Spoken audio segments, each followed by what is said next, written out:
Hello everyone, this is Sakshi Vishnoi. Welcome to magnet brains. तो इस video में हम लोग देखेंगे हमारा जो एग्ज़ाम है CUET, that is common university entrance test. इसमें जो हमारा डोमेन स्पेसिफिक सब्जेक्ट है इकोनॉमिक्स और we can say business economics, इसका जो यूनिट है development experiences 1947 to 1990 and economic reforms since 1991, इसका कंप्लीट चैप्टर रिवीजन। अब देखिए स्टूडेंट्स, अगर हम देखें तो ये जो पूरा हमारा यूनिट है development experience 1947-90 and economic reforms since 1991, इसे हम लोग 3 पार्ट्स में डिवाइड कर सकते हैं। और इस पर्टिकुलर वीडियो में हम लोग उसका जो फर्स्ट पार्ट है that is Indian economy on the eve of independence, इसे हम लोग देखने वाले हैं। ठीक है, अब 3 पार्ट्स क्या क्या है इस चीज़ को आप लोग एक बार देख लें। तो अगर हम इनकम्प्लीट देखें तो इस पूरे यूनिट को हम 3 जो हमारे चैप्टर्स हैं, जो 3 पार्ट्स है, उसमें डिवाइड कर सकते हैं। First one is the Indian economy on the eve of independence. ठीक है, फिर उसके बाद में आएगा आपका Indian economy 1950 to 1990 and then comes LPG, that is liberalisation, privatisation and globalisation and appraisal. ठीक है, तो ये 3 हमारे डिविजन्स हो जाएंगे। बेसिकली इस वाले पार्ट में Indian economy on the eve of independence, इस पार्ट में हम लोग देखेंगे ये जो 1947 वाला पार्ट है ये। ठीक है, इट मीन्स कि इनिशियली वाले जो हमारे फेजेस हैं उसे देखेंगे कि जब हमें इंडिपेंडेंस मिला था तब इंडियन इकोनॉमी कैसी थी। ठीक है, then comes to our second part जो कि हम अपने नेक्स्ट वाले वीडियो में देखेंगे, जिसमें हम लोग 1950 से 1990 तक इंडियन इकोनॉमी कैसी थी इस फेज को समझेंगे। और ये यहाँ तक जो है हमारा first and second part complete हो जाता है। फिर कम्स इकोनॉमिक रिफॉर्म्स सिंस 1991। 1991 से क्या इकोनॉमिक रिफॉर्म्स जो है वो अंडरटेक किए गए, क्या हुए और आगे क्या क्या उनका इम्प्लीकेशन था, उस चीज को हम लोग समझेंगे। That is our LPG reforms, that is liberalisation, privatisation and globalisation. ठीक है, तो अब इन तीनों को एक ही पर्टिकुलर वीडियो में कंप्लीट करना is next to like impossible तो हम नहीं बोलेंगे, बट येट हम ये बोलेंगे कि अगर मैं इन तीनों को एक ही वीडियो में कंप्लीट करूंगी तो आपके लिए जो वीडियो है वो बहुत ज़्यादा बर्डनफुल हो जाएगा, आप लोग भी धीरे धीरे बोर हो जाओगे और ये हो जाएगा कि वीडियो की लेंथ इतनी बड़ी हो जाएगी कि आप लोग जो है क्या हो जाओगे, आप लोग मतलब कि फ्रस्ट्रेशन टाइप ऑफ आ जाएगा कि ये यूनिट कब खत्म होगा। ठीक है, और ये भी हो सकता है कि आप इस पूरे यूनिट से क्या हो जाओ, परेशान हो जाओ। इसलिए बेस्ट वे क्या है कि इसको हमने 3 पार्ट्स में बिल्कुल अच्छे से डिवाइड कर दिया है इस वे में। नाउ फॉर दोज जो कि इकोनॉमिक बैकग्राउंड से आते भी हैं, जिन्होंने इकोनॉमिक्स पढ़ी है, तो उन सभी लोगों ने इन तीनों चैप्टर्स को हमारी जो बुक है इंडियन इकोनॉमिक डेवलपमेंट, उसमें पढ़ा है। आपका चैप्टर 1, चैप्टर 2 एंड चैप्टर 3, तो अकॉर्डिंगली वैसे ही हमने यहाँ पर डिवीजन किए हैं।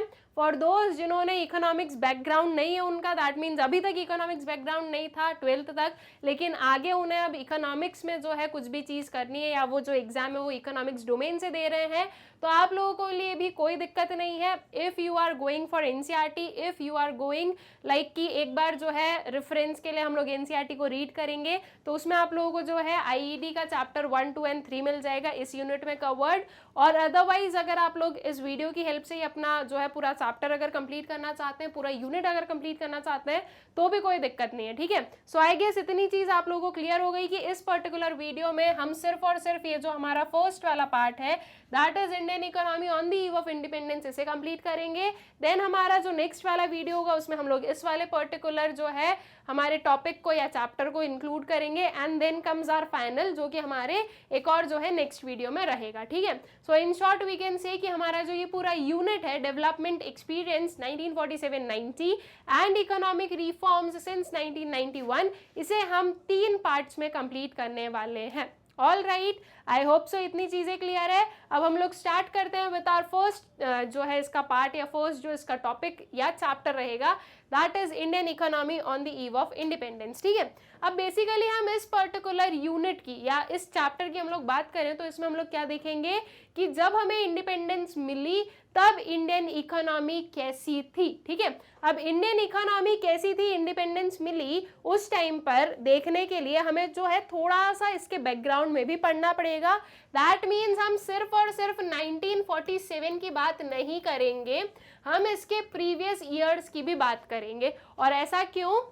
ऐसा इसलिए क्योंकि जैसी भी हमें अपनी इकोनॉमी मिली है उसके पीछे के जो भी फैक्टर्स हैं उनको स्टडी करना जरूरी है, ठीक है, कि क्यों जो है हमारी इकोनॉमी एक पुअर इकोनॉमी, एक स्टैग्नेंट इकोनॉमी थी, उसके पीछे के क्या फैक्टर्स रहे थे। तो उन फैक्टर्स को देखने के लिए हम इस टाइम पीरियड के पहले की भी बातें करेंगे, ठीक है। तो इसलिए ये चीजें आप लोग बिल्कुल क्या रखना, अपने माइंड में क्लियर रखना। नाउ जो है ये जो पर्टिकुलर चैप्टर है इसमें से आपके बहुत सारे एमसीक्यूज फ्रेम हो सकते हैं, किस किस वे में कहाँ कहाँ पर फ्रेम हो सकते हैं उस चीज को मैं आपको वन बाय वन बताती जाऊंगी जैसे जैसे जैसे मैं आपको टॉपिक्स एक्सप्लेन करूंगी। लेकिन इसके अपार्ट मैं आप लोगों को बहुत सारे क्वेश्चंस इसके अलावा भी हम लोग सॉल्व करेंगे, ठीक है। वीडियोस आप लोगों को मिल जाएंगे जिसमें कि सोलली हम लोग जो है एमसीक्यूज को सॉल्व करने वाले हैं, जिसके हेल्प से आप लोगों की जो प्रैक्टिस है वो बहुत अच्छे से हो जाएगी। ऑल राइट, तो चलो अब स्टार्ट करते हैं with the introduction of this particular chapter. So India's present day economy has its root in British rule. British rule started with the conquest of Plassey Battle in 1757 and lasted for about 200 years. ठीक है, तो जो है अगर ये question आ जाए कि India में जो है ब्रिटिश रूल कब से स्टार्ट हुआ, तो हम उसे बोलेंगे कि 1757 में बैटल ऑफ प्लासी हुआ था, जिसमें कि ब्रिटिशर्स जो हैं उन्होंने क्या किया था, जो हमारा बंगाल वाला रीजन है उसे कॉन्क्योर किया था, वहां से वो एंटर हुए और फिर जो है धीरे धीरे धीरे धीरे उन्होंने अपनी सारी जो कॉलोनीज हैं वो बनाई कहाँ पर, थ्रू आउट दी इंडिया, ठीक है। और इस वे से क्या हुआ, इस वे से जो है ब्रिटिश एरा का स्टार्टिंग पॉइंट था, ठीक है, यहाँ से जो है इनिशिएशन हुआ था। तो अगर आप लोगों के पास में क्वेश्चन आता है कि कब से जो है ये स्टार्ट हुआ या कैसे जो है किस पर्टिकुलर बैटल से ये स्टार्ट हुआ, so that would be battle of Plassey fought in 1757, ठीक है। और ये lasted for almost 200 years, 1757 not 47 sorry 1757 से लेकर आप 1947 तक का टाइम पीरियड देख लो, ऑलमोस्ट ये 200 ईयर्स हो ही जाएगा, ठीक है। So Indian poverty is caused by the British rule. India जो इतना पुअर है, आज की डेट में भी इंडिया पुअर है, ऑल्दो हम लोग बहुत आगे बढ़ चुके हैं 1947 में जो स्टेट थी उससे, बट येट अभी भी जो है इंडिया में पॉवर्टी बहुत है, और we can say that India overall India में जो है या इंडिया जो है वो पुअर है, ठीक है। अब अगर मैं आज की डेट में ये बोल रही हूँ, सो दैट मीन्स कि 1947 में क्या हाल रहे होंगे, ठीक है। सो इंडिया की जो पॉवर्टी है वो किसका रीजन है या वो किसकी वजह से अराइज हुई, that is because of British rule, ठीक है। अगर ब्रिटिशर्स नहीं आते तो India was rich in abundance of resources, और जो है बहुत सारी चीजें जो है इंडिया में थी, लेकिन ब्रिटिशर्स आए, उन्होंने सब कुछ एक्सप्लॉइट किया, उन्होंने यूज किया उनकी कंट्री को डेवलप करने में, ठीक है। सो इन शॉर्ट आपको हमेशा ये चीज याद रखनी है कि ब्रिटिशर्स आए, पहले तो आए थे वो ट्रेड करने के जो है रीजन से या ट्रेड करने के मोटिव से, लेकिन धीरे धीरे उन्होंने देखा कि यहाँ पर जो है वो क्या कर सकते हैं, उनकी कॉलोनीज वगैरह फ्रेम कर सकते हैं, बना सकते हैं, और वो इंडिया पर रूल कर सकते हैं। और इंडिया की हेल्प से या इंडिया के अलावा और भी जो कंट्रीज पर उन्होंने जो है रूल किया था, तो वैसे ही जो है वो ऐसी कंट्रीज पर रूल करके अपनी कंट्री को क्या कर सकते हैं, डेवलप कर सकते हैं। तो हर एक चीज आपको ये ध्यान रखनी है जब आप पूरा इस पर्टिकुलर जो है यूनिट को पढ़ोगे तब, कि ब्रिटिशर्स अगर आए हैं इंडिया में तो वो उनके प्रॉफिट के लिए आए, हमारे प्रॉफिट के लिए नहीं आए हैं, ठीक है। अगर उन्होंने रेलवेज बिल्ड की है इंडिया में तो वो भी उनके प्रॉफिट के लिए की है, इंडियंस के लिए नहीं किया था, ठीक है, ताकि ब्रिटिशर्स का जो ट्रांसपोर्टेशन वगैरह है वो अच्छे से हो सके, इसलिए उन्होंने रेलवेज को इंट्रोड्यूस किया, हमारे लिए नहीं किया था। तो आपको एक बात हमेशा बहुत अच्छे से क्लियर रखनी है कि हमारे लिए उन्होंने कुछ नहीं किया, जो भी किया उन्होंने वो उनके लिए किया था, ठीक है। सो जो पावर्टी, जो इंडियन पावर्टी है उसका एक मेन रूट क्या है, ब्रिटिश रूल, ठीक है। According to professor RC Dutt, though India is not a poor country, thanks to the British rule, it is a country of poor people, ठीक है। तो RC दत्त ने ये एक पर्टिकुलर कोड बोला कि इंडिया जो है वो पुअर कंट्री नहीं है, but thanks to the British rule कि जो इंडिया है वो पुअर पीपल की कंट्री बन चुकी है, ठीक है। पुअर कंट्री क्यों नहीं है इंडिया, क्योंकि इंडिया के पास में बहुत सारे जो है रिसोर्सेज है, बहुत सारी जो है असेंशियल चीजें हैं, ठीक है। इसी की वजह से इंडिया जो है वो रिच है, बहुत ज्यादा जो है प्रॉस्परस हम बोलेंगे कि यहाँ पर चीजें हैं, ठीक है। जो हमारी प्रॉपर जो क्लाइमेटिक कंडीशंस हैं, जो नेचुरल रिसोर्सेज हैं, वो बहुत ज़्यादा अबेंडेंस में इंडिया को मिले थे, लेकिन बिकॉज ऑफ ब्रिटिशर्स वो बहुत सारी चीज़ें एक्सप्लॉइट कर दी गई, इन द सेंस उन्होंने यूज़ किया और उन्होंने यूज़ करके अपनी कंट्री में ले गए वो चीज़ें, तो अब जो है हमारी कंट्री में वो इतना नहीं बचा। सेकेंड चीज़ कि उन्होंने क्या किया, ब्रिटिशर्स ने क्या किया, ब्रिटिशर्स ने इंडिया को कभी डेवलप नहीं होने दिया, इंडिया के लोगों को कभी डेवलप नहीं होने दिया, इंडिया के लोगों का इंटेलेक्चुअल जो है वो कभी डेवलप नहीं होने दिया। इसकी वजह से, क्योंकि यहाँ के लोगों में जो है इतनी ज़्यादा जो है हाई थिंकिंग पावर नहीं थी या उनके पास में इतने रिसोर्सेज नहीं थे, और साथ ही साथ ब्रिटिशर्स के रेस्ट्रिक्शंस भी बहुत थे, इसी की वजह से यहाँ पर जो पुअर पीपल है वो बहुत बढ़ गए। दैट मीन्स इंडिया जो है वो पुअर पीपल की क्या बन गई, कंट्री बन गई, ठीक है। ऑल्दो अब वो चीज़ें क्या हो गई है, अब वो चीज़ें जो है वो ठीक होती जा रही हैं, but on the eve of independence जो है ये पर्टिकुलर कोड बिल्कुल सही था, that India is not a poor country but thanks to British rule it is a country of poor people, ठीक है। Then no sincere efforts were made by the government officials before independence for estimating India's national income and growth rates, but some Indian economists made an effort in this direction, ठीक है। अगर हम before independence की बात करें तो कोई भी काइंड ऑफ सिंसियर एफर्ट नहीं बताए जो है किए गए थे कि कोई जो है नेशनल इनकम या पर कैपिटा इनकम को फाइंड आउट किया जाए। किसको मतलब था इंडिया की नेशनल इनकम से, किसी को नहीं। ब्रिटिशर्स को किससे मतलब था, ब्रिटिशर्स को मतलब था कि वो इंडिया को प्रॉपरली जो है उनके यूज के लिए क्या करें, यूज करें, ठीक है, उनके मतलब के लिए पूरी इंडिया की पूरी जो इंडिया है उसे क्या किया जाए, यूज किया जाए। तो ब्रिटिशर्स को इंडिया के जो पर कैपिटा इनकम है, जो नेशनल इनकम है, उससे कोई मतलब नहीं था। उन्हें तो सिर्फ इतना मतलब था कि हमें यहाँ से रिसोर्सेज लेना है, हमें यहाँ के लोगों को यूज करना है, कहाँ किस चीज के लिए, हमारी कंट्री के लिए, ठीक है, और जो भी रिसोर्सेज है उन्हें यूज करना है अपनी कंट्री के लिए, उनकी कंट्री के लिए। सो जो है कोई भी सिंसियर एफर्ट्स नहीं बताए गए थे, बट येट कुछ इंडियन इकोनॉमिस्ट थे जिन्होंने जो है per capita income, national income को फाइंड आउट करने के लिए जो है अटेम्प्ट किए थे। और इसमें अगर हम नोटेबल इकोनॉमिस्ट की बात करें तो वो थे आपके Dadabhai Naoroji, William Digby, VKRV. Rao and RC. Desai, ठीक है। ये चार प्रोमिनेंट नेम्स हैं जो कि आप लोगों को याद रखने हैं, जिन्होंने ये जो हमारी पर कैपिटा इनकम या नेशनल इनकम है, ग्रोथ रेट्स है, उन्हें फाइंड आउट करने के अटेम्प्ट्स किए थे।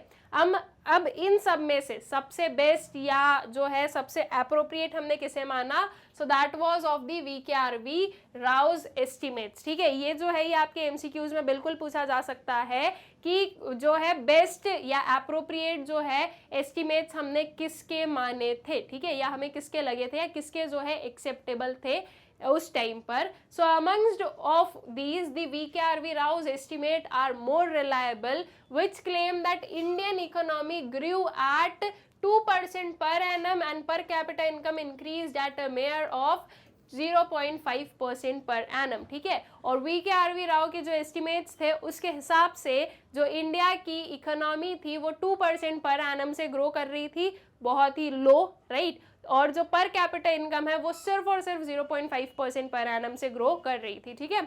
सो it indicates that Indian economy was developing at an extremely low rate, ठीक है। तो ये हमें क्या बताता है कि जो इंडियन इकोनॉमी वो बहुत ही ज़्यादा एक्सट्रीमली लो रेट पर जो है वो क्या हो रही थी, इंक्रीज हो रही थी, या ग्रोथ रेट हमें उसमें देखने को मिल रहा था। Now comes the agriculture sector. Indian economy on the eve of independence पे अगर हम लोग बात कर रहे हैं, दैट इज इंडिपेंडेंस के टाइम पर जो है एग्रीकल्चर सेक्टर कैसा था। देखिए हमें बहुत ही अच्छे से पता है कि इंडिया में जो सबसे ज़्यादा ऑक्यूपेशनल हमारा सेक्टर है वो कौन सा है, एग्रीकल्चर है। इवन आज की डेट में भी हमें मेजॉरिटी पॉपुलेशन एग्रीकल्चर में मिलती है। तो एट दैट टाइम जब इंडस्ट्रियल सेक्टर और सर्विस सेक्टर नहीं होते थे हमारे, तो मोस्ट ऑफ द पीपल किस पर रिलाइड थे, एग्रीकल्चर सेक्टर पर रिलाइड थे। ऑल्सो इंडिया की क्लाइमेटिक कंडीशंस बहुत अच्छी है, इंडिया की जो सॉइल है वो बहुत अच्छी है, इंडिया के पास में बहुत अच्छे अच्छे रिसोर्सेज हैं जिनकी वजह से एग्रीकल्चर सेक्टर बहुत ग्रो कर सकता था।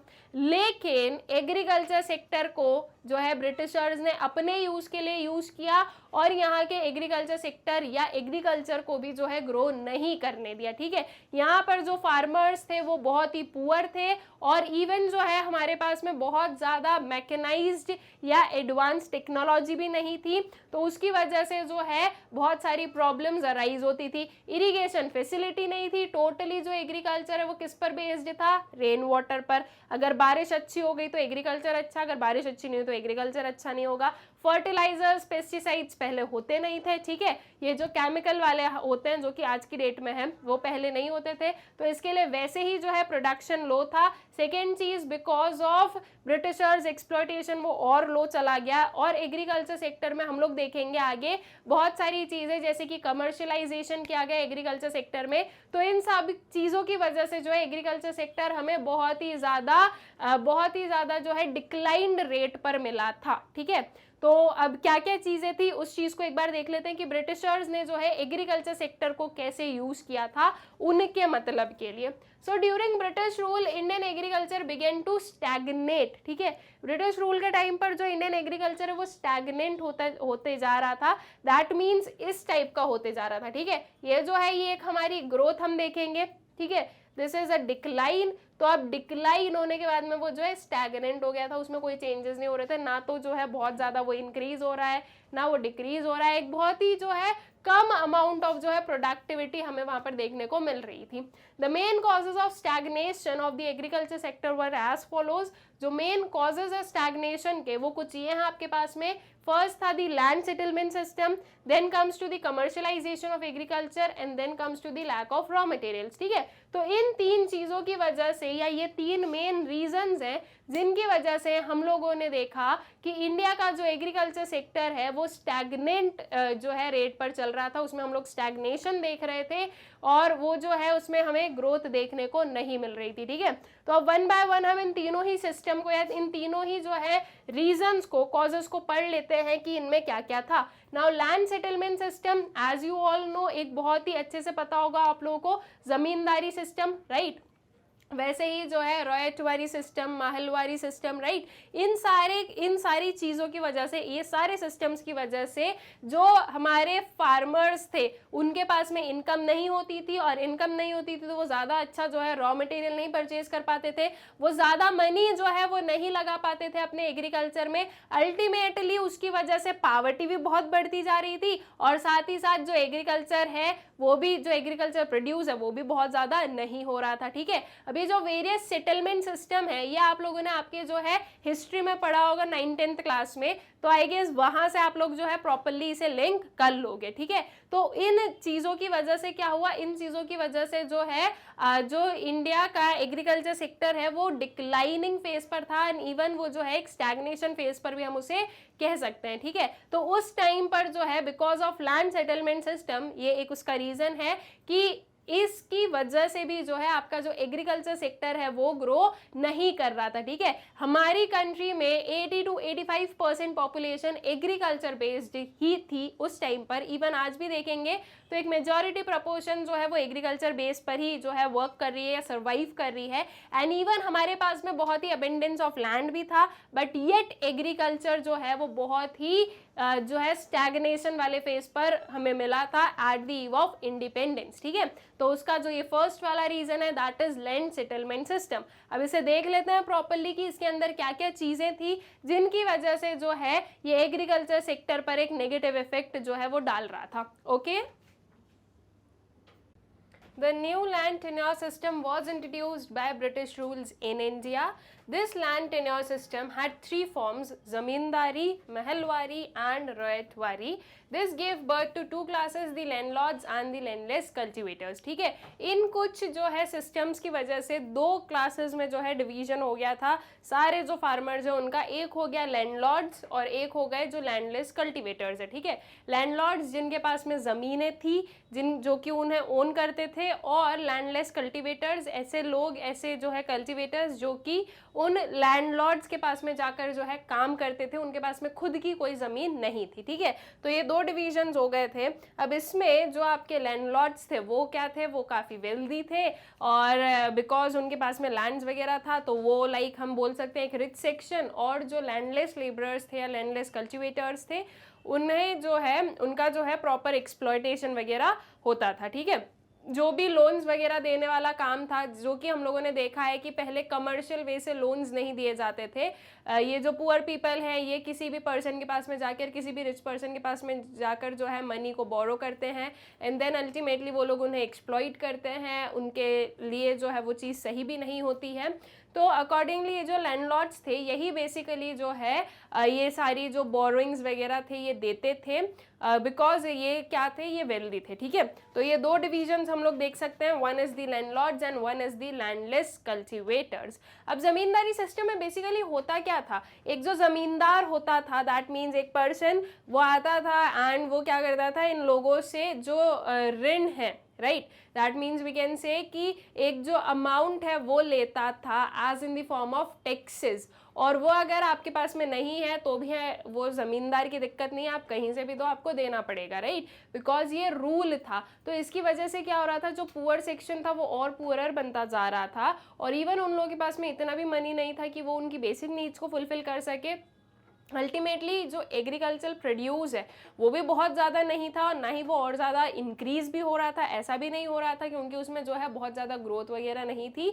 सो अल्टीमेटली ऐसे लोगों की जो पावर्टीनेस है वो और ज़्यादा बढ़ती जा रही थी, साथ ही साथ जो एग्रीकल्चर सेक्टर है वो तो हम लोग डिक्लाइन में देख ही रहे थे। ठीक है, फिर उसके बाद में आता है अभी जो है इसी के बारे में अगर हम लोग देखें तो specially under the zamindari system the zamindars used to exploit the cultivators to the maximum, they used to charge a very high rate of land revenue from the agriculturalist. As a result, the surplus left with the cultivators was insufficient even for their barest minimum subsistence. ठीक है, तो उनके पास में जो surplus बचता था, उनके पास में जो मनी बचता था वो बहुत ही ज़्यादा कम होता था, जो कि उनके जो बेसिक सबसिस्टेंस है उसके लिए भी जो है फुलफिलमेंट नहीं हो पाती थी उसकी। ठीक है, सो दैट मीन्स कि ये जो पर्टिकुलर सिस्टम था ये बहुत ज़्यादा एक्सप्लॉइट किया सारे लोगों को, सारे पुअर लोगों को स्पेशली। ठीक है, बिकॉज इसमें जो है अगर लैंड रेवेन्यू नहीं प्रोवाइड किया जाएगा तो ऐसे केस में फिर जो है उन्हें मारा जाता था, उनके साथ में बहुत ही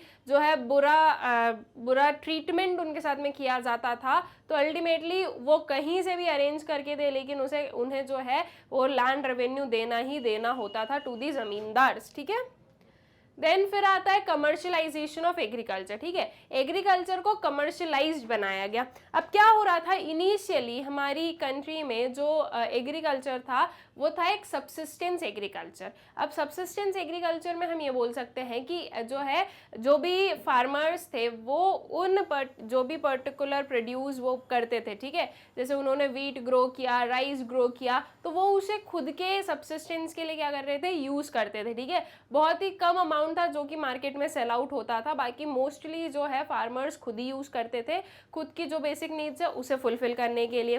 तो वो थी आपकी सबसिस्टेंस फार्मिंग। उसके बाद में ये जब ब्रिटिशर्स आए तो उन्होंने एग्रीकल्चर को क्या बनाया, कमर्शियलाइज किया। ठीक है, उन्होंने जो है एग्रीकल्चर में ये चीज़ लेकर आए कि आप जो हो इन गुड्स को सेल करो मार्केट में। और इवन जो है ये जो ब्रिटिशर्स थे उन्होंने जो फूड ग्रेन्स थी उसकी प्रोडक्शन से लोगों को कैश क्रॉप की प्रोडक्शन पर शिफ्ट किया। ठीक है, कि आप फूड ग्रेन्स को मत प्रोड्यूस करो, आप कैश क्रॉप्स को प्रोड्यूस करो। दैट मीन्स ऐसी क्रॉप्स को प्रोड्यूस करो जिन्हें सेल करोगे आप और आपको उससे मनी मिलेगा। फिर आप उस मनी से जाकर क्या करना, आपकी जो भी चीज़ें हैं वो खरीदना, आपकी जो भी बेसिक ज़रूरत है वो पूरी करना। ठीक है, क्योंकि आप फूड ग्रेन्स को प्रोड्यूस कर रहे हो तो आप उसे सेल भी नहीं कर रहे हो, आप उसे खुद ही यूज़ कर रहे हो, और उसके अलावा आपकी जो भी नीड्स है वो फुलफिल नहीं हो रही क्योंकि आपकी कहीं से इनकम नहीं हो पा रही है। तो ऐसे कर कर जो है माइंड वॉश किया गया of the farmers by Britishers, और फार्मर्स को जो है कमर्शियलाइजेशन के साइड लेकर गया। और कमर्शियलाइजेशन के साइड में भी जो है बेसिकली कैश क्रॉप के प्रोडक्शन में जो है इंक्रीमेंट किया गया। नाउ फॉर दोज जो लोग नहीं सुन रहे थे या ऐसा कि जो ब्रिटिशर्स की नहीं सुन रहे हैं, अब ऑब्वियस सी बात है, आपको भी पता है कि ब्रिटिशर्स थे वो, उन्हें अपनी बात मनवानी है, उन्हें अपने तरीके से काम करवाना है, वो करवा कर रहेंगे, है ना। तो उन्होंने जो है वो फिर अपने जो दूसरे मेजर्स हैं, जो हार्श मेजर्स है वो लेते थे, और उससे जो है सारे ही लोग फिर जो है कैश क्रॉप्स का प्रोडक्शन स्टार्ट कर दिया गया था। ठीक है, so in this they encouraged the production of cash crops. ठीक है, तो फूड ग्रेन से प्रोडक्शन क्या हुआ, कैश क्रॉप की साइड गया। कैश क्रॉप जैसे कि ये हो गई हमारी एक टाइप, हम बोल सकते हैं कॉटन। ठीक है, कॉटन को आप कंज्यूम नहीं करोगे, कॉटन को क्या करोगे, कॉटन को अगर आपने जो है सो किया है, अगर वो प्रोड्यूस किया तो आप उसे जाकर सेल करोगे। अब ये कैश क्रॉप का प्रोडक्शन क्यों किया गया? अब देखो ब्रिटिशर्स को जो है एक चीज समझ में आ गई थी कि इंडियंस जो है एट प्रेजेंट हम उन पर जितना भी रूल कर सकते हैं कर सकते हैं, अभी कोई भी जो है हमारे सामने तो आया नहीं है, राइट, कि हम नहीं करेंगे, ये नहीं करेंगे, वो नहीं करेंगे, और जो भी अगर कोई 1-2% नहीं भी मानेगा उनकी बात तो वो उन्हें मनवानी आती थी, राइट, हार्श मेजर्स के थ्रू। तो ब्रिटिशर्स ने सोचा कि क्यों ना जो है इंडिया को पूरा ही एक्सप्लॉइट किया जाए, अच्छे से एक्सप्लॉइट किया जाए खुद के फायदे के लिए। अब उन्होंने क्या किया, उन्होंने ये किया कि ये जो कैश क्रॉप का यहाँ पर प्रोडक्शन होता था वो इस पर्टिकुलर चीज को, इन क्रॉप्स को लेकर जाते थे ब्रिटेन, ठीक है, इन्हें जो है ब्रिटेन लेकर जाते थे और ये ब्रिटेन के लिए जो है रॉ मटेरियल्स बनते थे, जो वहाँ की इंडस्ट्रीज थी उनके लिए रॉ मटेरियल्स बनते थे, वो इन्हें यूज करते थे, वो फिनिश्ड गुड बनाते थे और फिर उस गुड को जो है सेल करते थे थ्रू आउट दी वर्ल्ड। और यही चीज जो है उन्होंने इंडिया में भी की। इंडिया में क्या किया, उन्होंने फूड ग्रेन से शिफ्ट करवाया कैश क्रॉप पर, कैश क्रॉप का प्रोडक्शन किया गया, कैश क्रॉप को रॉ मटेरियल के लिए जो है, या रॉ मटेरियल के तरीके से लेने के लिए जो है उन्होंने इसे जो है ब्रिटेन एक्सपोर्ट किया और वहां पर जो है इसका और इसमें प्रोसेसिंग कर कर जो है फिनिश गुड्स का प्रोडक्शन किया गया, ठीक है। तो कैश क्रॉप्स पर जो है शिफ्ट क्यों करवाया ब्रिटिशर्स ने? So that was because these were acting as the raw materials for them, ठीक है। Then comes as a result British transformed Indian agriculture into a raw material activity to England। और इसके जो है result में हम लोग क्या देख रहे हैं कि ब्रिटिश ने जो है ट्रांसफॉर्म कर दिया इंडियन एग्रीकल्चर को एक रॉ मटेरियल एक्टिविटी में टू इंग्लैंड, ठीक है।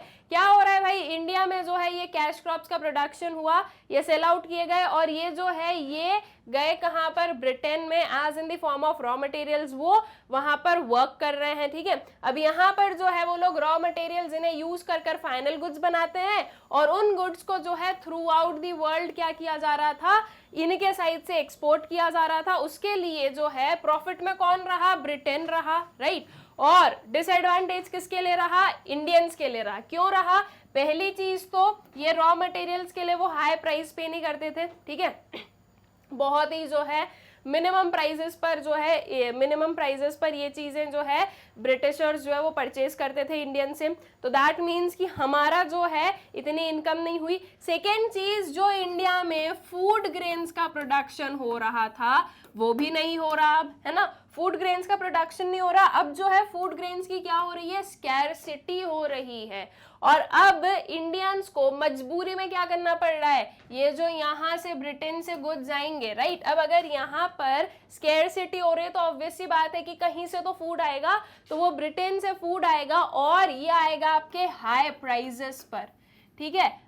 नॉमिनल जो प्राइजेस है उससे हाई प्राइजेस पर मिल रहा है, जितना यहीं पर ही प्रोडक्शन से मिलता उससे ज्यादा हाई प्राइजेस से वहां से कंज्यूम करना पड़ रहा है।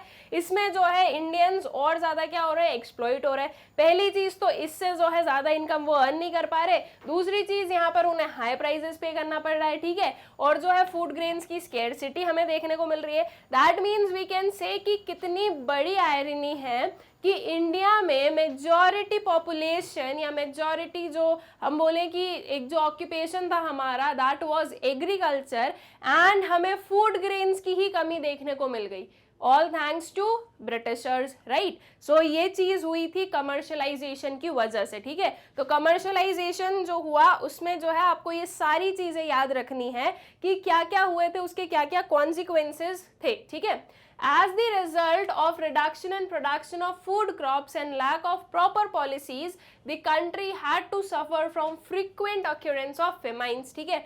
और famines जो है कि frequent क्या बन गया था हमारा, फ्रिक्वेंट जो है हमारी एक थिंग बन गई थी कि ये तो रोज का ही है, फेमाइन्स आना इज लाइक डेली का काम हो गया है। अब ये चीज न्यू नहीं है इंडियंस के लिए। और उसके पीछे का सिंपल सा रीजन क्या था कि अब जो है फूड ग्रेन्स का प्रोडक्शन ही नहीं हो रहा है कंट्री में, राइट। और जो है प्रॉपर पॉलिसीज वगैरह नहीं है कंट्री में।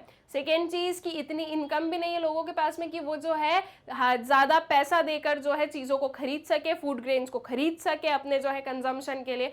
सो अल्टीमेटली सारे ही तरफ से जो है ये प्रॉब्लमैटिक था किसके लिए, इंडियन पीपल के लिए, ठीक है। Then lack of raw materials की कमी हुई, ठीक है। कैसे रॉ मटेरियल्स की कमी हुई? So the partition of the country had also adversely affected the India's agricultural production. It created a serious problem of shortage of raw material for jute mills from of Calcutta and textile mills of Bombay and Ahmedabad. Also, rich food producing areas of West Punjab and Sindh went to Pakistan, which created food crisis in the country. ठीक है, अब जो है इसके अलावा जो हमने देखा हमारी जो इंडिपेंडेंस के टाइम पर जो एग्रीकल्चर सेक्टर को देखा, तो उसमें हमने देखा कि लैक ऑफ रॉ मटेरियल्स भी हमें देखने को मिल रहे हैं, ठीक है। अब बिफोर पार्टीशन क्या था कि भाई ये पार्ट भी अपना ही है, राइट, ये पूरा एक ही हुआ करता था। आफ्टर पार्टीशन क्या हुआ, यहाँ से जो है पाकिस्तान अलग हो गया, इंडिया अलग हो गया, इधर जो है बांग्लादेश अलग हो गया, राइट। तो ऐसे जो है पार्टीशंस हो गए। सो अकॉर्डिंगली जो यहाँ पर पंजाब एरिया था, जो पाकिस्तान साइड में जो पंजाब एरिया है, that was rich in food grains production. अब वो पाकिस्तान के साइड चला गया, तो इंडिया के लिए क्या हो गया, इंडिया के लिए जो है उन फूड ग्रेन्स की कमी हो गई, ठीक है। दैट इज लैक, जो है हमें शॉर्टेज देखने को वहां पर मिली। उसके अलावा जो है शॉर्टेज ऑफ रॉ मटेरियल था for jute mills of Calcutta and textile mills of Bombay and Ahmedabad, ठीक है। ये सारी चीजें क्यों हुआ, पार्टीशन की वजह से हुआ, ठीक है। बिकॉज जो है यहाँ पर भी जो रिच एग्रीकल्चर प्रोडक्शन वाले हमारे पार्ट्स थे वो पाकिस्तान के पास में चले गए, ठीक है, और कुछ हमारे पास में बचे। सो अल्टीमेटली इन सारी जगहों पर या इन सारी एरियाज में जो पाकिस्तान साइड में गया, उन जगहों पर जो प्रोडक्शन हो रहा था वो हमें जो है उसकी शॉर्टेज देखने को मिली कंट्री में, ठीक है। तो लैक ऑफ रॉ मटेरियल्स भी था किसमें, एग्रीकल्चर सेक्टर में, ये चीज भी हमने देखी है, ठीक है। सो बेसिकली एग्रीकल्चर सेक्टर में हम लोग समराइज वे में 3 बोल सकते हैं। One is the land settlement system, second one is the commercialisation of agriculture and third one is the lack of raw materials. इन तीनों की वजह से जो है हमारा एग्रीकल्चर सेक्टर हमें बहुत ही जो है एक लो ग्रेड पर मिला था और बहुत ही बुरी कंडीशन में मिला था, ठीक है। फिर आते हैं किस पर, फिर आते हैं इंडस्ट्रियल सेक्टर पर। अब एग्रीकल्चर सेक्टर तो हमने देख लिया कैसा था, अब इंडस्ट्रियल सेक्टर का क्या हाल था ये देखते हैं। अब देखिए एक थोड़ा सा जो है आप ऊपर से जो है क्या कर सकते हो, अजम्पशन लगा सकते हो कि जब इंडिया में इतना ज़्यादा जो है एग्रीकल्चर था, स्टिल हमने ये देखा कि एग्रीकल्चर सेक्टर जो है वो बहुत ही बुरी हालत में हमें मिला। तो now you can just assume कि इंडस्ट्रियल सेक्टर का क्या हाल होगा, ठीक है। अब एक चीज को याद रखना, बिफोर ब्रिटिशर्स इंडिया जो है वो किस चीज में रिच थी, सो that was rich in handicraft industries, ठीक है। अगर हम इंडस्ट्रियल सेक्टर में बात करें तो हैंडीक्राफ्ट इंडस्ट्रीज जो है वो काफी अच्छी थी हमारी कंट्री की। इवन हम लोग एक्सपोर्ट करते थे गुड्स, ये जो हैंडीक्राफ्ट गुड्स हैं ये हम लोग एक्सपोर्ट भी करते थे और लोग जो है उन्हें परचेज भी करते थे दूसरी कंट्रीज में। बट आफ्टर ब्रिटिशर्स या फिर हम बोलें कि after the invasion of Britishers ये सारी चीजें क्या हो गई है, ये सारी चीजें रुक गई थी, ठीक है। डी इंडस्ट्रियलाइजेशन हुआ था और ये कैसे हुआ था और इसका क्या इफेक्ट था उसी चीज को हम लोग यहाँ से देख लेते हैं। सो इंडस्ट्रियल सेक्टर की बात करें, so the prime motive behind the deindustrialisation by colonial government in the India was done to get raw materials from India at cheap rate and thus to reduce India into a mere exporter of raw material to the British industries, ठीक है। जो Britishers हैं उन्होंने industrial sector में जो है क्या किया, इंडस्ट्रियल सेक्टर को जो है डी इंडस्ट्रियलाइज्ड बनाया, ठीक है। दैट मीन्स जो है इंडस्ट्रीज को खत्म ही कर दिया उन्होंने ऑलमोस्ट। और ऐसा क्यों किया, तो उसके पीछे का जो फर्स्ट रीजन है वो ये है कि वो जो है ब्रिटिशर्स जो है वो सिर्फ और सिर्फ इंडिया को एक मेयर सप्लायर या एक्सपोर्टर बना रहे थे रॉ मटेरियल का टू दी इंग्लैंड, ठीक है। ब्रिटिशर्स ने क्या किया था स्टूडेंट्स की, इंडिया जहां जहां पर भी एक्सपोर्ट कर रहे थे अपने गुड्स वहां पर उन्होंने रिस्ट्रिक्शंस लगाए, ठीक है। जो है इंडिया के एक्सपोर्ट्स पर रिस्ट्रिक्शंस लगाए गए, हाई टैक्सेस लगाए गए, जिसकी वजह से क्या हुआ कि अगर हाई टैक्सेस और वो गुड्स अगर बाहर जाएंगे तो उनके प्राइसेस और बढ़ेंगे। और जब प्राइसेस बढ़ते हैं, अगर फॉरेन मार्केट में हमारे गुड्स के प्राइसेस बढ़ेंगे तो फॉरेनर्स उन्हें नहीं परचेज करेंगे, क्योंकि वी नो कि जब प्राइसेस बढ़ते हैं तो डिमांड कम हो जाती है। सो अकॉर्डिंगली ब्रिटिशर्स ने जो है ब्रिटेन के अलावा जहां पर भी एक्सपोर्ट हो रहा था सारे जगहों पर जो है रिस्ट्रिक्शंस लगाना चालू किए और जो है इसकी वजह से इंडियंस या इंडिया जो है वो एक्सपोर्ट नहीं कर पा रहे थे अपने गुड्स को, ठीक है। अब बात यह है कि जब वो एक्सपोर्ट नहीं कर पा रहे तो फिर अब क्या किया जाए, क्योंकि इनकम तो कहीं से अर्न करनी है ना। तो फिर इसके लिए ब्रिटिशर्स ने क्या कर दिया था, ब्रिटिशर्स ने जो है कैश क्रॉप का जो है प्रोड्यूसर तो हमें बना ही दिया था, राइट। सो अकॉर्डिंगली ब्रिटिशर्स ने धीरे धीरे कर कर इंडिया को जो है पूरा का पूरा रॉ मटेरियल का सप्लायर बना दिया ब्रिटेन के लिए, ठीक है। ब्रिटेन तक जाने के लिए जो भी एक्सपोर्ट्स वगैरह होते थे उस पर रेस्ट्रिक्शंस नहीं लगाए, क्यों लगाएंगे वो वहां पर रिस्ट्रिक्शंस, वहां पे लगाएंगे तो खुद का नुकसान होगा, इसलिए वहां पर उन्होंने रिस्ट्रिक्शंस नहीं लगाए। या फिर उसके अलावा हम बोल सकते हैं एक दो कंट्री ऐसी थी जहां पर नहीं लगाए हैं, उन कंट्रीज का हमें नेम वगैरह जानने की भी जरूरत नहीं है, सिर्फ ऐसा ध्यान रख लो कि हाँ थी, ठीक है, और बाकी कोई दिक्कत नहीं है। और जो है ब्रिटिशर्स ने क्या सोचा कि इंडिया को सिर्फ और सिर्फ रॉ मटेरियल का सप्लायर बना दो, तो इंडिया सिर्फ रॉ मटेरियल सप्लाई करता था और यहाँ पर जो है फिनिश्ड गुड्स तो बनते नहीं थे, तो अल्टीमेटली ब्रिटेन के गुड्स इंडिया में भी आते थे और ब्रिटेन के गुड्स बाकी की वर्ल्ड में भी जाते थे। तो अब इंडियंस को वो गुड्स को परचेज करना मजबूरी हो जाता था, ठीक है, क्योंकि हमारी जो बेसिक नीड्स है वो तो फुलफिल करनी पड़ेगी। सो दैट मीन्स कि इंडिया से आप रॉ मटेरियल्स भी ले जा रहे हो, वो भी लो प्राइजेस पर। उसके बाद में इंडिया में जो इंडस्ट्रीज थी उन्हें भी आपने खत्म कर दिया, ठीक है, और जो आपके गुड्स थे, आपके फिनिश गुड्स थे, वो आप डंप कर रहे हो कहाँ पर, इंडिया में, हाई प्राइजेस पर, राइट। तो वो चीज जो है वो ब्रिटिशर्स को तो स्ट्रांग बना रही थी मनी टर्म्स में, लेकिन इंडियंस के लिए वो काफी जो है एक ड्रॉबैक या काफी जो है डिसएडवांटेजेस देखने को मिल रही थी, ठीक है। और जो हमारे हैंडीक्राफ्ट गुड्स थे, अब ऑब्वियस सी बात है स्टूडेंट्स, एक हैंडीक्राफ्ट गुड आप लो, दैट मीन्स हैंडमेड गुड लो, और एक मशीन मेड गुड लो। ज्यादा अच्छी क्वालिटी मशीन मेड की होगी, ठीक है, ज्यादा चीप मशीन मेड होगा, तो ऑब्वियस सी बात है मशीन मेड गुड्स की जो है डिमांड ज्यादा रहेगी as compare to handmade goods, और वहां पर जो है ज्यादा फिनिशिंग रहेगी, ज्यादा अच्छा टेक्सचर रहेगा, सारी चीजें रहेगी, ठीक है। सो अकॉर्डिंगली हमारे जो हैंडीक्राफ्ट गुड्स थे वो ये जो कैपिटल प्रोड्यूस्ड या हम बोलें कि जो मशीनरी प्रोड्यूस्ड जो है उन गुड्स के साथ में compete भी नहीं कर पा रहे थे, तो इसलिए भी जो है धीरे धीरे वो पूरी इंडस्ट्री ही क्या हो गई, खत्म हो गई, ठीक है। सो ये फर्स्ट रीजन होता है to get the raw material from India at cheap rates and thus to reduce India into a mere exporter of raw materials to the British industries, ठीक है। तो इंडिया जो है वो एक्सपोर्ट कर रहा था इन रॉ मटेरियल्स को, इनके अलावा और भी जो कैश क्रॉप्स वगैरह हमने देखी उन सारी चीजों को, ठीक है। Then second one is what, जो इसके पीछे का सेकेंड रीजन है, to sell British manufactured goods in India at higher prices to get maximum profit, right. अब वही चीज जो मैंने आपको बताई कि अब जो है इंडिया के पास में फिनिश गुड्स तो है नहीं, लेकिन हम लोगों को भी तो फिनिश गुड्स की जरूरत होगी, तो वो कहाँ से आएंगे, अब वो आएंगे अब ब्रिटेन से। तो ब्रिटेन से जो है ये जो मैन्युफैक्चर्ड गुड्स हैं ये आते थे कहाँ पर, इंडिया में, and that too in at high prices, ठीक है, हाई रेट्स पर आते थे, ठीक है। तो ये हाई प्राइजेस पर जो है ये मैन्युफैक्चर्ड गुड्स इंडिया में आते थे। सो अल्टीमेटली इसमें पूरा का पूरा प्रॉफिट किसका था, ब्रिटेन का था, ब्रिटिशर्स का था, और इंडिया जो है वो बहुत ही ज्यादा लॉस में चल रहा था, और इवन जो है इंडिया की जो ग्रोथ है वो और भी जो है डिक्लाइनिंग फेज पर चल रही थी, ठीक है। नाउ डिक्लाइनिंग हैंडीक्राफ्ट इंडस्ट्रीज, जो हैंडीक्राफ्ट इंडस्ट्रीज है वो डिक्लाइन क्यों हुई, उसके पीछे का रीजन क्या है, या फिर हम ये बोले कि जो हैंडीक्राफ्ट इंडस्ट्रीज है उसके पीछे का जो डिक्लाइन होने का रीजन है वो तो मैंने आपको बता दिया, दैट इज जो है ब्रिटिशर्स ने एक्सपोर्ट पर रेस्ट्रिक्शंस लगाए, उसके बाद में जो है हमें रॉ मटेरियल का सप्लायर बनाया, ठीक है, ये सारी चीजें की, तो ये उसके पीछे के रीजंस बनते हैं। अब ये जो हैंडीक्राफ्ट इंडस्ट्री डिक्लाइन हुई इसकी वजह से इंडिया पर क्या इफेक्ट पड़ा, ठीक है, इंडियन इकोनॉमी पर उसका क्या इफेक्ट पड़ा, तो इसकी वजह से हम दो चीजें बोल सकते हैं, first is created large scale unemployment and second is the lack of domestic made goods, ठीक है। अब देखो हैंडीक्राफ्ट इंडस्ट्री पर बेस्ड जितने भी लोग थे अब वो लोग क्या हो गए, अनएम्प्लॉयड हो गए, ठीक, बिकॉज उनके गुड्स की ना तो कोई डिमांड है और ना ही उनके गुड्स कहीं पर सेल किए जा सकते हैं, बिकॉज रेस्ट्रिक्शंस लगा दिए गए हैं, ठीक है, तो वो सेल भी नहीं हो सकते।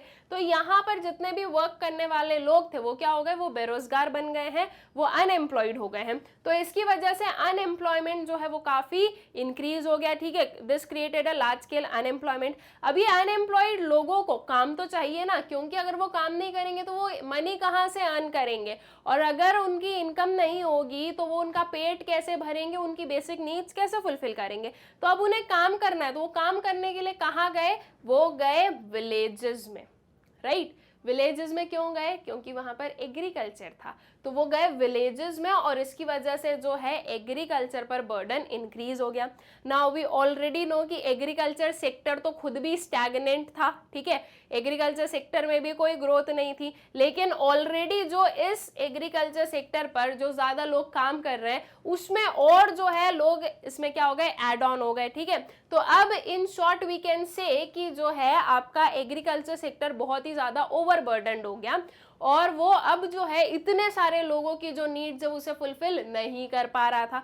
इसकी वजह से जो है भूखमरी, right, like famines and all जो है ये बहुत ही ज्यादा क्या हो गए, फ्रिक्वेंट हो गए और लोगों में जो है पावर्टी वाली जो कंडीशन है वो भी बहुत ही ज्यादा क्या हो गई, रेलेवेंट वहां पर हमें देखने को मिली, ठीक है। इसके अलावा एक और चीज क्या हुई, lack of domestic made goods, ठीक है, यहाँ से हैंडीक्राफ्ट इंडस्ट्री डिक्लाइन हो गई, कोई गुड्स नहीं बन रहे, तो अब जो डोमेस्टिक मेड गुड्स हैं वो नहीं है। अब गुड्स की जरूरत तो हमें लगती ही है, लाइक हमारी जो बेसिक नीड्स है उन्हें फुलफिल करने के लिए कुछ ना कुछ गुड्स तो हमें चाहिए ही चाहिए, तो अब वो गुड्स भी अवेलेबल नहीं है, डोमेस्टिकली मेड अवेलेबल नहीं है, तो अल्टीमेटली हमें कौन से गुड्स खरीदने पड़ेंगे, जो इंपोर्टेड गुड्स होंगे वो, ठीक है।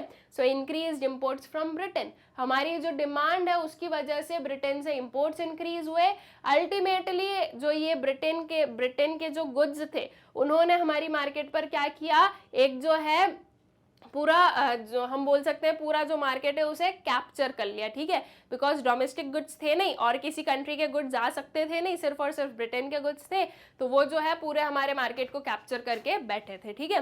तो ये जो हैंडीक्राफ्ट इंडस्ट्री डिक्लाइन हुई उसकी वजह से ये सारी प्रॉब्लम्स है जो कि अराइज हुई थी, ठीक है। ये सारी प्रॉब्लम्स को आप लोग जो है याद रखें, इसे जो है लिंक करते चले, आपस में जो है इसका लिंकेज बढ़ाएं, जैसे कि अनएम्प्लॉयमेंट हुआ तो अनएम्प्लॉयमेंट के लिए लोगों को काम चाहिए, तो विलेजेस में चले गए, विलेजेस में जाकर वो एग्रीकल्चर सेक्टर पर चले गए, ठीक है। एग्रीकल्चर वैसे ही ओवरबर्डन था, अब और ज्यादा ओवरबर्डन हो गया है, ठीक है। तो इसकी वजह से पावर्टी और इंक्रीज हुई, उतने जो फूड ग्रेन्स का प्रोडक्शन है, जो भी कैश क्रॉप्स का अगर प्रोडक्शन हो रहा था तो उससे तो वैसे भी फार्मर्स को कुछ नहीं मिल रहा था, फूड ग्रेन्स के प्रोडक्शन से भी बहुत ज्यादा कुछ नहीं मिल पा रहा था, ठीक है। सो अल्टीमेटली जो है फेमाइंस वगैरह क्या हो गए, बहुत ही ज्यादा कॉमन हो गए और पावर्टी जो है वो भी बहुत ही ज्यादा क्या हो गई, कॉमन हो गई, ठीक है। तो आई गेस कि ये जो चीज है हमारा decline in handicraft industry and all, ये आप लोगों को क्लियर हो गया। नाउ एक चीज है कि ब्रिटिशर्स के टाइम पर एक इंडस्ट्री सेटअप हुई, that was Tata iron and steel company, ठीक है। इसके बारे में पढ़ लेना, मतलब कि यहाँ पर जितना पढ़ा रही हूँ उतना काफ़ी है, उसके जो सेटअप डेट है, स्टैब्लिशमेंट कब हुआ, ये सारी चीज़ें बस आप देख लो और जो है इससे रिलेटेड आप लोगों से क्वेश्चंस पूछे जा सकते हैं, ठीक है। तो कुछ नहीं है, बस इसे हमें रीड करना है और इससे रिलेटेड क्वेश्चंस क्यों पूछे जा सकते हैं, क्योंकि ये ब्रिटिशर्स के टाइम पर स्टार्ट हुई थी, ठीक है, इसलिए जो है इसे पढ़ना क्या होता है, जरूरी होता है। So the credit of beginning of iron and steel industries in India during British rule goes to Jamshedji Tata, ठीक है। Tata iron and steel company known as TISCO was incorporated in August 1907, ठीक है। 1907 में बिफोर इंडिपेंडेंस ही क्या हो गई थी, सेटअप हो गई थी, and it established its first plant in Jamshedpur in Bihar, ठीक है। कहाँ पर फर्स्ट प्लांट जो है वो स्टैब्लिश किया गया, जमशेदपुर में, जो कि बिहार में है। The plant started producing iron in 1912, ठीक है। सो 1912 में जो है आयरन का जो प्रोडक्शन है वो स्टार्ट हो गया। तो यहाँ से आपको Jamshedji Tata, Tata iron and steel company, TISCO, August 1907, Jamshedpur Bihar, ये वाली जो इतने पॉइंट्स है ये तो बिल्कुल स्पेसिफिकली याद रखने ही रखने हैं। साथ ही साथ थोड़ा सा ये भी याद रख लो कि आयरन का प्रोडक्शन कब से स्टार्ट हुआ, 1912 से स्टार्ट हुआ था। All right, I guess this is clear. अब जो है यहाँ पर हम लोग देख लेते हैं two main drawbacks of industrial sector during colonial rule were, ठीक है। क्या ड्रॉबैक्स थे, मेन ड्रॉबैक्स क्या थे इंडस्ट्रियल सेक्टर के, किस टाइम पर, कॉलोनियल रूल के टाइम पर, वो देखते हैं कि क्यों जो है हमने पूरा अपना जो इंडस्ट्रियल सेक्टर है वो ऐसा देखा, ठीक है। उसके पीछे के जो रीजंस है वो हम यहाँ से देख लेते हैं। The growth rate of industrial sector and its contribution towards the GDP was very small, ठीक है। जो इंडस्ट्रियल सेक्टर था उसकी ग्रोथ रेट प्लस उसका जो कंट्रीब्यूशन था जीडीपी में वो बहुत ही क्या था, कम था, ठीक है। जैसे कि एग्रीकल्चर सेक्टर था तो एग्रीकल्चर सेक्टर भी बहुत कम क्या कर रहा था, जीडीपी में कंट्रीब्यूट कर रहा था, वैसे ही इंडस्ट्रियल सेक्टर भी था। इवन वी कैन से कि एग्रीकल्चर सेक्टर जो है वो एक वास्ट एरिया में क्या था, डिस्ट्रीब्यूटेड था या स्प्रेड आउट था, लेकिन जो आपका का इंडस्ट्रियल सेक्टर है वो बहुत ही ज़्यादा मिनिमल हमें देखने को मिला था, एंड ऑल्सो उसका जो ग्रोथ रेट एंड उसका जो कंट्रीब्यूशन है जीडीपी में वो बहुत ही कम है, ठीक है। There was a very limited area of operation of the public sector in the new industrial sector of the country, ठीक है। जो पब्लिक सेक्टर का कंट्रीब्यूशन है, पब्लिक सेक्टर दैट मीन्स जो गवर्नमेंट है उसका जो कंट्रीब्यूशन था इंडस्ट्रियल सेक्टर में वो बहुत ही ज़्यादा कम था, और इसी की वजह से एट दैट टाइम हम ये बोलेंगे कि जो हमारी इंडस्ट्रियल सेक्टर था वो ज़्यादा ग्रोथ फेज में नहीं था, क्योंकि लोगों के पास में इतना पैसा नहीं था, दैट मीन्स प्राइवेट सेक्टर के पास में इतना पैसा नहीं था कि वो इन्वेस्ट कर सके।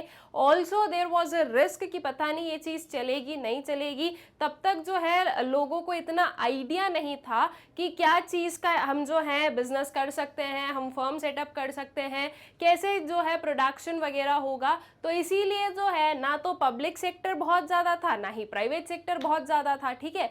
तो अल्टीमेटली जो इंडस्ट्रियल सेक्टर था वो बहुत ज़्यादा ग्रोथ रेट पर हमें नहीं देखने को मिला। Public sector in those days remain confined to railways, power generation, communication, ports and some other departmental undertakings, ठीक है। जो पब्लिक सेक्टर है वो कुछ इन जगहों पर क्या था, कन्फाइंड था। जो मेन वर्क पब्लिक सेक्टर करता था वो इन सारी जगहों पर करता था, एंड जो बाकी के सेक्शंस हैं वहां पर इतना जो है ध्यान नहीं दिया जा रहा था, ठीक है।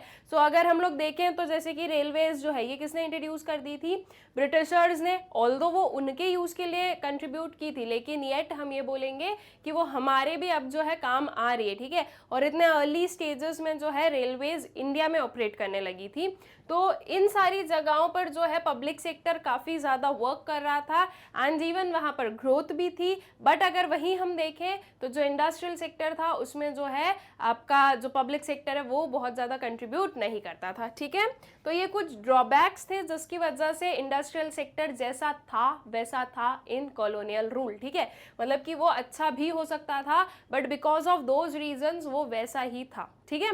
Then comes to our next one topic that is foreign trade. अब फॉरेन ट्रेड जो है उसकी क्या जो है कंडीशन थी अंडर कॉलोनियल रूल, या फिर we can say on the eve of independence, इस चीज़ को समझते हैं। तो देखिए अगर हम लोग नॉर्मल देखें तो फॉरेन ट्रेड का मतलब क्या है, एक्सपोर्ट इम्पोर्ट, है ना। फॉरेन कंट्रीज के साथ में जो है एक्सपोर्ट करना इम्पोर्ट करना of goods and services, this is known as the foreign trade. अब अगर इसे बिना पढ़े अगर आप लोगों से पूछा जाएगा कि अच्छा बताओ ब्रिटिशर्स के टाइम पर फॉरेन ट्रेड जो है वो सरप्लस में था या डेफिसिट में था, तो आई एम श्योर कि 99% ऑफ यू विल से कि डेफिसिट में ही होगा, क्योंकि ब्रिटिशर्स तो हमारे लिए वैसे भी कुछ नहीं कर रहे थे, और फॉरेन ट्रेड को सरप्लस में होना मतलब कि अच्छी बात होना है, राइट, कि हम एक्सपोर्ट ज़्यादा कर रहे हैं इम्पोर्ट कम कर रहे हैं। बट ये चीज़ पॉसिबल ही नहीं है, क्योंकि ब्रिटिशर्स रूल कर रहे थे तो वो हमारे लिए तो कुछ अच्छा होने नहीं देंगे, है ना। ये आप लोगों को लगेगा, लेकिन अगर एक्चुअल में देखा जाए तो कॉलोनियल रूल या फिर ब्रिटिश रूल जो है उसके अंडर जो इंडिया है उसमें क्या था, एक्सपोर्ट सरप्लस था, ठीक है। अच्छे से याद रखिएगा इस बात को कि जो हमारा फॉरेन ट्रेड है वो सरप्लस में था, that means we were having more of exports, ठीक है। लेकिन यहाँ पर दिक्कत ये थी कि ये जो एक्सपोर्ट का जो सरप्लस था उससे जितना भी रेवेन्यू, उससे जितनी भी इनकम अर्न होती थी वो हमारी कंट्री के बेटरमेंट के लिए यूज़ नहीं की जाती थी, वो यूज़ की जाती थी ब्रिटिशर्स के लिए, ठीक है। दैट मीन्स जो ब्रिटिशर्स हैं वो अपने ही कामों के लिए यूज़ कर रहे हैं, जैसे कि जो है मैनेजमेंट करना या मैनेज करना जो उनके ऑफिसेज हैं उन्हें, ओके, वॉर वगैरह में यूज़ करना, ठीक, इन सारी चीज़ों पर जो है ब्रिटिशर्स उस पर्टिकुलर मनी को यूज़ कर रहे थे। तो although we were in surplus yet वो हमारे फायदे में कुछ भी नहीं था, ठीक है। So before the advent of British rule in India, India used to get gold, silver and other precious stones. A very significant feature of India's foreign trade during colonial rule was the generation of large surplus, ठीक है। एक बहुत ही significant feature क्या है India के foreign trade का during colonial rule, that was we were generating large surplus. Export surplus implies that country's total exports were greater than imports, ठीक है। ये जो है ये हमारे एक्सपोर्ट सरप्लस क्या होता है उस चीज़ को डिफाइन किया गया कि एक्सपोर्ट सरप्लस का मतलब है कि कंट्री के जो टोटल एक्सपोर्ट्स हैं वो किससे ज़्यादा हैं, टोटल इंपोर्ट से ज़्यादा है, ठीक है। So but this export surplus was disadvantageous to the country's economy on the following basis. ठीक है, हम क्या बोल रहे हैं कि ये जो सरप्लस है ये डिसएडवांटेजियस था, और ये डिसएडवांटेजियस क्यों था? तो उसका पहला reason, because of more exports several commodities were not available in the domestic market to the common consumers. ठीक है, अब देखो एक चीज समझ में आई कि एक्सपोर्ट्स जो है वो ज्यादा थे। ठीक है, अगर एक्सपोर्ट सरप्लस में है स्टूडेंट्स, सो दैट मीन्स कि हम लोग यहाँ से जो है काफ़ी जो है इनकम अर्न कर सकते हैं, या फिर हम बोलें कि रेवेन्यू जो है वो काफ़ी जो है ज़्यादा हम लोग अर्न कर सकते हैं। तो बिकॉज ऑफ दिस ये ब्रिटिशर्स को क्या समझ में आया कि अगर एक्सपोर्ट होता रहेगा तो उनके जो भी खर्चे हैं वो आराम से चलते रहेंगे, है ना, उनके लिए तो अच्छी बात है ये।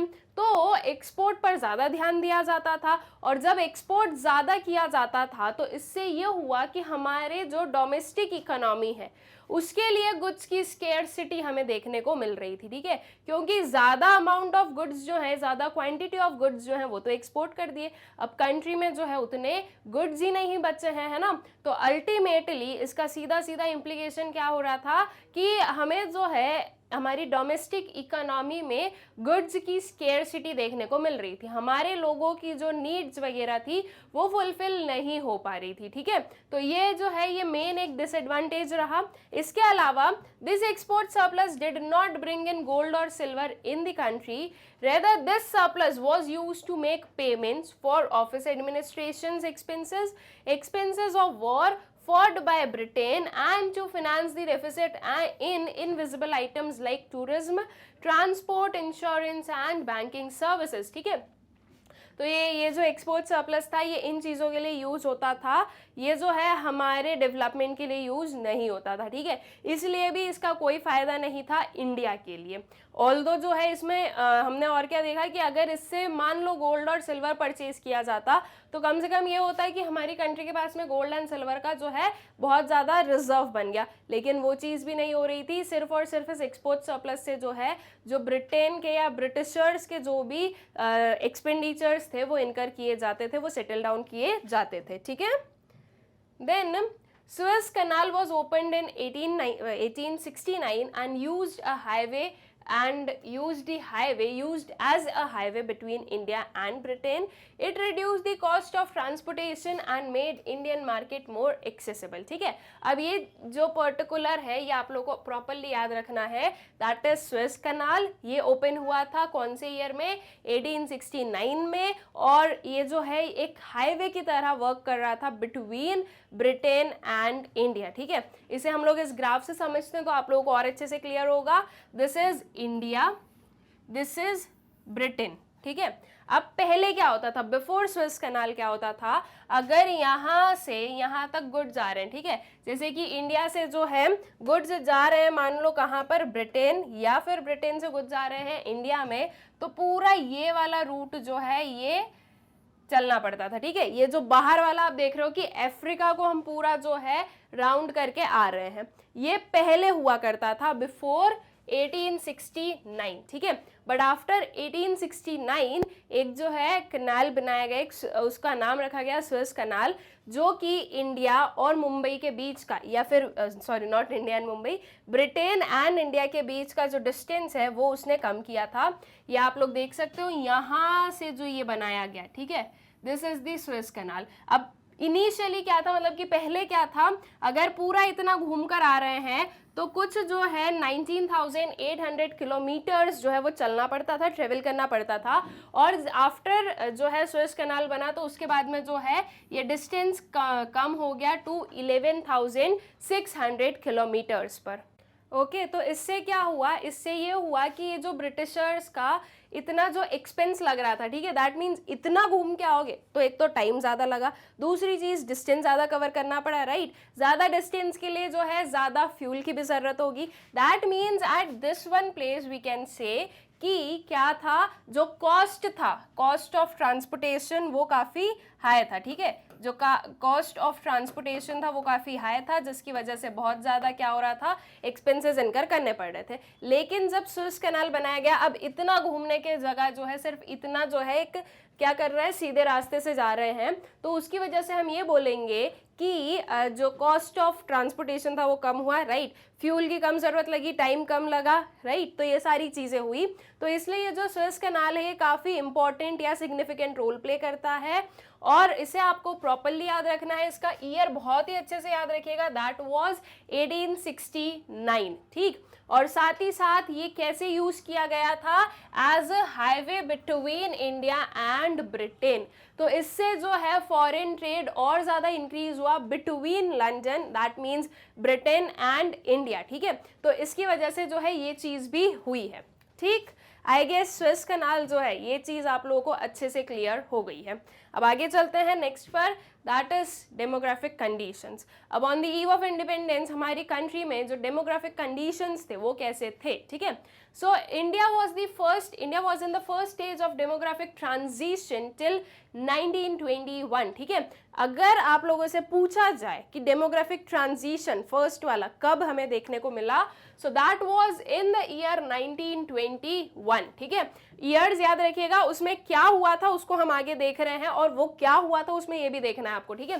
The first stage implies that there was high birth rate and high death rate in pre 1921 India, ठीक है। अगर हम 1921 के पहले की बात करें, 1921 के अगर हम पहले की बात कर रहे हैं, तो पहले जो है हमारी कंट्री में high birth rate plus high death rate ये था, ठीक है, before 1921.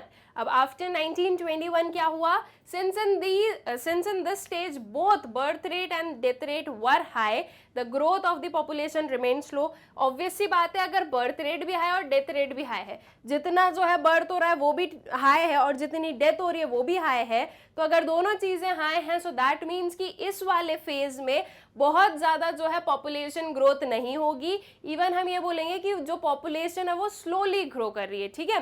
Because of very slow growth in population this period was termed as the period of stagnant population, ठीक है। क्या याद रखना है, यहां से ये टर्म भी याद रखना है कि इस पीरियड के पहले अगर हम लोग देखें 1921 प्री 1921 इंडिया की अगर हम लोग बात करें, तो क्योंकि यहाँ पर जो है जो पॉपुलेशन है वो बहुत ज़्यादा ग्रो नहीं कर रही थी, तो इस पर्टिकुलर स्टेज को the period of stagnant population भी कहा जाता है, ठीक है। सो द टाइम बिफोर 1921 जब birth rate and death rate दोनों आए थे was termed as the period of stagnant population. All right. The reason for the slow rate of growth of population during British rule were poverty, malnutrition, famines, epidemic and poor health facilities. ठीक है, जो population slow rate से grow कर रही है उसके पीछे के ये रीज़न हो गए। पावर्टी मेन रीज़न, बिकॉज लोगों के पास में इतना जो है मनी नहीं है, वो लोग पुअर हैं, तो वो अपनी जो बेसिक नीड्स हैं वो फुलफिल नहीं कर पाते हैं एंड उसकी वजह से बहुत बार जो है जो प्रॉपर न्यूट्रिशन इनटेक है वो नहीं होता है, जिसकी वजह से लोग बीमार पड़ते हैं एंड इवन जो है वो चीज़ डेथ में कन्वर्ट हो जाती है। माल न्यूट्रिशन सेम थिंग, कि बिकॉज जो है प्रॉपर न्यूट्रिशंस, प्रॉपर जो सारी एसेंशियल्स की ज़रूरत है बॉडी में वो बॉडी को नहीं मिल रहे हैं, इसलिए जो है ये प्रॉब्लम अराइज हो रही है। फेमाइंस हो गए जो है खाने के लिए यहाँ पर कुछ नहीं है, तो इन दैट केस जो लोग हैं उन्हें भूखा रहना पड़ रहा है और अल्टीमेटली जो है वो वेरियस चीज़ों को लीड कर रहा है। एपिडेमिक्स हो गए, पुअर हेल्थ फैसिलिटीज़ हो गई, तो ये सारी जो चीज़ें हैं ये पुअर जो है या लो जो है पॉपुलेशन ग्रोथ को बताती है, या उस टाइम में ब्रिटिशर्स के टाइम में क्यों जो है पॉपुलेशन कम रेट से ग्रो कर रही थी, उसके पीछे के रीजंस को जो है यहाँ पर बताया गया है, ठीक है। After 1921 India entered in the second stage of demographic transition, ठीक है। तो देखो 1921 हम लोगों ने लिया एक ईयर, 1921 के पहले क्या आएगा, फर्स्ट स्टेज, देन 1921 के बाद में क्या आएगा, सेकेंड स्टेज, ठीक है। और 1921 को हमने क्यों प्राइम माना है, क्योंकि इस ईयर के पहले हमें कुछ वो चीज़ देखने को मिलती थी, high birth rate and high death rate. So जो फर्स्ट डेमोग्राफिक ट्रांजिशन है उसके अगर फीचर्स आप लोगों को बताने रहेंगे तो आप क्या बताओगे, that were high birth rate and high death rate, ठीक है। This was the first stage of demographic transition. अब सेकेंड स्टेज में क्या हुआ इस चीज को देखते हैं। सो 1921 के बाद में जो है India second stage of demographic transition में इंटर किया। The average literacy rate was 16% and women literacy rate was only 7%। ठीक है, अगर हम एवरेज लिटरेसी रेट बोले एवरेज तो वो थी 16%, और अगर हम विमेन लिटरेसी रेट बोलें सो that was just 7%। So this is showing that हमारा जो है एजुकेशन सेक्टर भी बहुत ज़्यादा डेवलप नहीं था, प्लस लोगों के पास में जो है इतना हम बोलेंगे कि इतनी अवेयरनेस नहीं थी कि वो लोग जो है लिटरेट बने या उन्हें ये लगे कि हाँ पढ़ना लिखना ज़रूरी है। ठीक है, so in that case we can say कि यहाँ से हमने देखा कि हेल्थ सेक्टर तो बहुत पुअर था ही था, बट ऑल्सो जो हमारा एजुकेशन सेक्टर था वो भी क्या था, वो भी बहुत पुअर था। ठीक है, now the demographic transition theory postulates 3 distinct stages in population growth and economic development। First stage को देखा जाए तो the stage of high birth and death rates and a consequent stable population level. ठीक है, this was before 1921। Then comes the after 1921 that is stage 2, the stage of high birth rate and declining death rate and a consequent high growth of population which may be aptly termed as population explosion. ठीक है, first वाली stage में हमने देखा कि population जो है वो स्टेबल थी, स्टैग्नेंट पॉपुलेशन ग्रोथ थी। सेकेंड वाली में जो है बर्थ रेट तो हाई था लेकिन जो डेथ रेट था वो डिक्लाइन हो रहा था। दैट मीन्स इस वाली स्टेज में जो अब हाई डेथ रेट था वो यहाँ पर क्या हो रहा था, इस सेकेंड स्टेज में वो कम हो रहा था। सो दैट मीन्स अब अगर बर्थ तो हाई है, बर्थ रेट हाई है, और अगर डेथ कम लोगों की हो रही है तो इसमें जो है धीरे धीरे हमें देखने को मिलेगा कि पॉपुलेशन जो है वो ग्रो कर रही है। ठीक है, so this can be termed as population explosion. That means population जो है वो एक्सप्लोड हो रही है, वो बढ़ रही है। ठीक है, दिस वाज इन स्टेज 2। और स्टेज 3 की बात करें so the stage of low birth and death rates and a consequent low growth rate of population. ठीक है, स्टेज 3 है कि जहां पर बर्थ रेट भी कम है और डेथ रेट भी कम है। तो अब फिर से क्या स्टेज आ गई है कि जो है थोड़ी लो ग्रोथ हो रही है, किसमें, आपके पॉपुलेशन में, बिकॉज डेथ भी कम हो रही है। ठीक है, साथ ही साथ बर्थ भी कम हो रहे हैं। तो बर्थ कम हो रहे हैं, डेथ वाली कम है, तो बस सिर्फ और सिर्फ जो बर्थ थोड़े थोड़े थोड़े थोड़े हो रहे हैं वो थोड़ी थोड़ी जो है आपकी पॉपुलेशन को इंक्रीज कर रहे हैं, बाकी बहुत ज़्यादा हाई स्पीड में पॉपुलेशन इंक्रीज नहीं हो रही है। तो ये तीनों स्टेजेस को आप लोगों को प्रॉपरली याद रखना है, स्पेशली अगर हम बात करें फर्स्ट एंड सेकेंड को। और जो ईयर है हमारा 1921। ठीक है, 1921 के बाद में जो है सेकेंड स्टेज आई और 1921 के पहले जो है फर्स्ट स्टेज थी। ऑल राइट, तो ये ईयर को याद रखना बिकॉज ये जो है ये डिफरेंस या ये डिस्टिंग्विश करता है between stage 1 and stage 2। All right, I guess जो डेमोग्राफिक ट्रांजिशन है ये आप लोगों को प्रॉपरली क्लियर हो गया है। Now comes to the occupational structure. Occupational structure का मतलब क्या होता है, दैट मीन्स कि जो पूरी पॉपुलेशन है वो किस पर्टिकुलर जो है ऑक्यूपेशन में काम कर रही है। ठीक है, अलग अलग लोगों का ऑक्यूपेशन क्या है, तो पूरी पॉपुलेशन में हम लोगों ने जो ऑक्यूपेशन देखे हैं या किस जो है हमारे रेट पर पॉपुलेशन देखे गए among various sectors. I guess कि आप लोगों को हमारे जो 3 सेक्टर्स है वो अच्छे से पता है, that is primary sector, then comes the secondary sector and the tertiary sector. ठीक है, प्राइमरी को हम लोग जो है एग्रीकल्चर सेक्टर भी कह सकते हैं, सेकेंडरी को हम लोग मैन्युफैक्चरिंग भी कह सकते हैं, एंड जो आपका टर्शरी सेक्टर है that can also be termed as service sector. ठीक है, तो ये जो तीनों सेक्टर्स हैं इनमें जो पूरा हमारा ऑक्यूपेशनल स्ट्रक्चर है वो कैसा था इस चीज को देखते हैं। So occupational structure is defined as the distribution of workforce of a country amongst different section. ठीक है, ऑक्यूपेशनल स्ट्रक्चर का मतलब क्या होता है, it is defined as the distribution of workforce of the country among different sections. ये जो 3 sections हमने देखे इनमें जो है पूरी पॉपुलेशन कैसे डिवाइडेड है on the terms of occupation is known as the occupational structure. ठीक है, there are 2 important features of India's occupational structure during the British period. अब ये 2 इंपॉर्टेंट फीचर्स क्या थे वो देखते हैं। सबसे पहला, 70 to 75% of India's working population was involved in agriculture sector, 10% was engaged with manufacturing sector and 15 to 20% was engaged with service sector. ठीक है, सो इससे हमें ये समझ में आया कि अगर हम एग्रीकल्चर सेक्टर की बात करें तो यहाँ पर जो है 70 to 75% थे। अगर हम लोग सर्विस सेक्टर की बात करें तो यहाँ पर कितने थे, यहाँ पर जो है आपके 15 to 20% जो है पॉपुलेशन वर्क कर रही थी और समथिंग अराउंड 10% जो वर्क कर रही थी इन दी सेकेंडरी सेक्टर। ठीक है, तो सबसे ज़्यादा प्रपोर्शन में जो हमने पॉपुलेशन को देखा है एम्प्लॉयड, वो देखा है हम लोगों ने अपने एग्रीकल्चर और we can say our primary sector में। फिर उसके बाद में आता है हमारा service sector and then comes the secondary sector और दी मैन्युफैक्चरिंग सेक्टर। ठीक है, तो सबसे कम जो है लोग एम्प्लॉयड थे इन दी मैन्युफैक्चरिंग सेक्टर एंड सबसे ज़्यादा इन दी agriculture sector.